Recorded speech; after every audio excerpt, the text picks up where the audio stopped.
ಈ ಭಾಗದ ಈ ರೋಡ್ ಇದೆಯಲ್ಲ, ಈ ರೋಡ್ನಲ್ಲೇ ದೇವೇಗೌಡರಿಗೆ 1990ನೇ ಇಸ್ವಿಲಿ ರಾಜಕೀಯ ಶಕ್ತಿ ಕೊಟ್ಟಂತ ಊರಿದ್ರೆ ದೊಡ್ಡ ಸಾಕಳ್ಳಿ. ಏಕೆಂದರೆ ಆ ಉದ್ದೇಶದಿಂದನೇ ನಾನು ಕಾನೂನು ನೋಡಲಿಲ್ಲ. ಕುಮಾರಣ್ಣನ ಹಿಡಿದು ಸುಮಾರು 450 ಕೋಟಿವರೆಗೆ ಕೆಲಸ ಮಾಡಿದ್ದೀವಿ.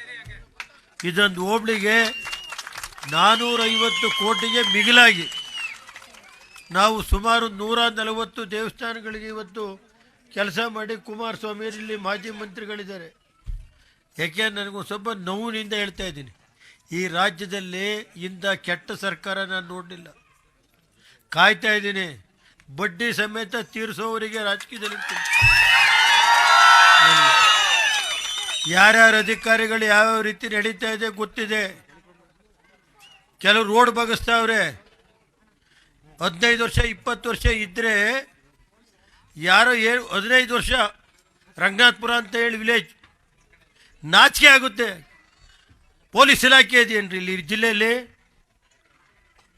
ಹೋಗಿ 16 ವರ್ಷದಿಂದ ರಸ್ತೆ ಇದೆ, ಜಿಲ್ಲಾ ಪಂಚಾಯತಿಲಿ ದುಡ್ಡು ಕೊಟ್ಟವ್ರೆ, ಕೆಲಸ ಮಾಡಿದ್ದಾರೆ.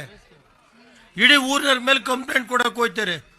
ಯಾರೋ ಒಂದು ಮನೆಗೋಸ್ಕರ ಈ ಜಿಲ್ಲೆ ಪೊಲೀಸ್ ಇಲಾಖೆ ಇದೆಯಾ? ನಾನು ಯಾಕೆಂದರೆ ಅಡಿಷನ್ DYSP ಬಗ್ಗೆ ನಾನು ಹೇಳ್ತಾ ಇಲ್ಲ. ಯಾತಕ್ಕೋಸ್ಕರ ಇದು ಮಾಡ್ತಾರೆ? ಪೊಲೀಸ್ ಕಂಪ್ಲೇಂಟ್ ಕೊಡಿ ಅಂತ ಪ್ರೆಷರ್ ಮಾಡಿಸ್ತಾರೆ. ಯಾರು? ಯಾಕೆಂದರೆ ಯಾವ ಮಟ್ಟಕ್ಕಿದೆ ಅನ್ನೋದನ್ನ ನೀವು ಅರ್ಥ ಮಾಡಬೇಕಾಗುತ್ತೆ. ಇರಲಿ, ಎಲ್ಲೂ ಹೋಗಲ್ಲ. ಕೆಲವು ಅಧಿಕಾರಿಗಳು ಯಾವ ರೀತಿ ನಡ್ಕೊತಾ ಇದ್ದಾರೆ ಅಂತ ನೋಡ್ತಾ ಇದ್ದೀನಿ. ಇರೋದು ಯಾರು? ಒಂದು ಸ್ವಲ್ಪ ಬನ್ನಿ ಕಡೆ. ಈಗ ರಾಜ್ಯದಲ್ಲಿ ಕಾನೂನು ಸುವ್ಯವಸ್ಥೆ ಹೆಂಗಿದೆ ಅನ್ನೋದು ಗೊತ್ತಿದೆ ನನಗೆ. ಕೆಲವು ಬಡ್ಡಿ ಸಮೇತ ತೀರಿಸಬೇಕಾಗುತ್ತೆ. ಇನ್ನೊಂದು 1.5 ವರ್ಷ ನಮ್ಮ ಕಾರ್ಯಕರ್ತರಿಗೆ ಹೇಳೋದಿಷ್ಟೇ, ಎಷ್ಟೇ ನೋವಾದರೂ ತಡೀರಿ, ಬಡ್ಡಿ ಸಮೇತ ತೀರಿಸ್ತು ಹೋದ್ರೆ ನಾನು ರೇವಣ್ಣ ಅಂತ ಕರಿಬೇಡಿ. ಆ ಕೆಲಸ ಚಾಲೆಂಜ್ ಮಾಡಿ ತೋರಿಸ್ತೀನಿ. ನನಗೆ ಗೊತ್ತಿದೆ ಯಾವ್ಯಾವ ರೀತಿ ಏನೇನು ಸುಳ್ಳು ಕೇಸ್ ಹಾಕ್ಸೋದು. 40-50 ವರ್ಷ ಜಮೀನು ಮಂಜೂರಾತಿಯಾಗಿ 40 ವರ್ಷ ಐತೆ, ವಾಸ ಅವರೇ ಅಲ್ಲಿ ಹೋಗೋದು, ಕೇಸ್ ಕೊಡಿಸೋದು, ಅವ್ರ ಮೇಲೆ FIR ಹಾಕ್ಸೋದು, ಈ ಥರ ನಡೀತಾ ಇದೆ. ನಾನು ಇನ್ನೂ ಶಾಂತ ರೀತಿಯಿಂದ ಇದ್ದೀನಿ. ಪಾಪ ಈಗ ಬಂದಿರೋ SP ಅವ್ರು ಒಳ್ಳೆಯರಿದ್ದಾರೆ, ನಮ್ಮ DYSP ಪಾಪ ಒಳ್ಳೆ ಮನುಷ್ಯರು. ನಾನು ಅವ್ರ ಬಗ್ಗೆ ನಾನು ಮಾತಾಡ್ತಾ ಇಲ್ಲ. ಹಿಂದಿನ ದಿನಗಳಲ್ಲಿ ನಡೆದಿರೋ ಅಂಥ ಕತೆ ಹೇಳ್ತಾ ಇದ್ದೀನಿ ನಾನು. ಅದನ್ನು ಯಾರು ಈ ತಲೆ ಕೆಡಿಸ್ಕೊಳ್ಳಬೇಕಾಗಿಲ್ಲ.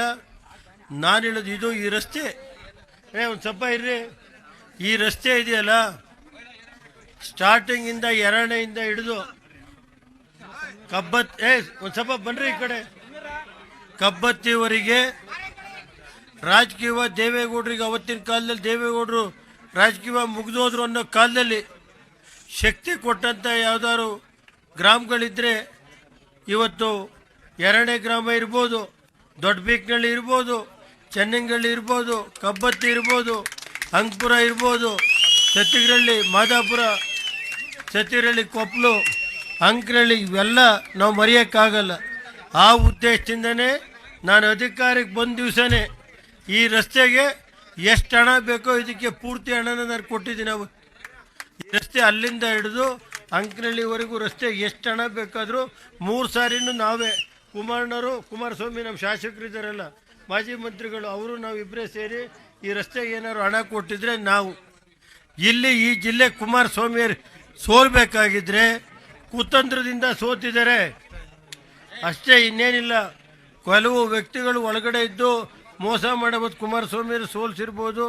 ನಾವು ಸ್ವಲ್ಪ ಜಾಗೃತವಾಗಿದ್ದರೆ ಕುಮಾರಸ್ವಾಮಿ ಶಾಸಕರಾಗಿರೋರು, ಅದನ್ನು ನಾವು ಮರೆಯೋಕ್ಕಾಗಲ್ಲ. ಕುಮಾರಸ್ವಾಮಿ ಒಬ್ಬ ಪ್ರಾಮಾಣಿಕವಾದಂಥ ರಾಜಕಾರಣಿ.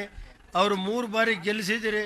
ಭಗವಂತ ಮುಂದೆ ಅವ್ರಿಗೆ ಒಳ್ಳೆಯದಾಗುತ್ತೆ ಅಂತೇಳಿ ಈ ಸಂದರ್ಭದಲ್ಲಿ ರಾಜ್ಯದಲ್ಲಿ ಇವತ್ತು ಕಬ್ಬತ್ತಿ ಕ್ರಾಸಲ್ಲಿ ಜೂನಿಯರ್ ಕಾಲೇಜ್ ಕೊಡಿಸಿದ್ದೆ, ಅದನ್ನು ಬಾಗಿಲು ಮುಚ್ಚಿದ್ರು. ಅಲ್ಲೊಂದು 2 ಹಾಸ್ಟೆಲ್ ಮಾಡಿದ್ರೆ ಕಬ್ಬತ್ತಿ ಕಾಲೇಜ್ ಉಳ್ಕೊಳ್ಳೋದು ಬೇಕು. ಈ ರಾಜಕೀಯವಾಗಿ ಗ್ರಾಮಗಳು ದೇವೇಗೌಡರು ಪರವಾಗಿವೆ ಅಂತ ಹೇಳಿ ಆ ಕಾಲೇಜನ್ನ ಮುಚ್ಚಿದ್ದಾರೆ. ಬಾಕಿ ಹೆಚ್ಚಿಗೆ ಏನು ಹೇಳಕ್ಕೋಲ್ಲ.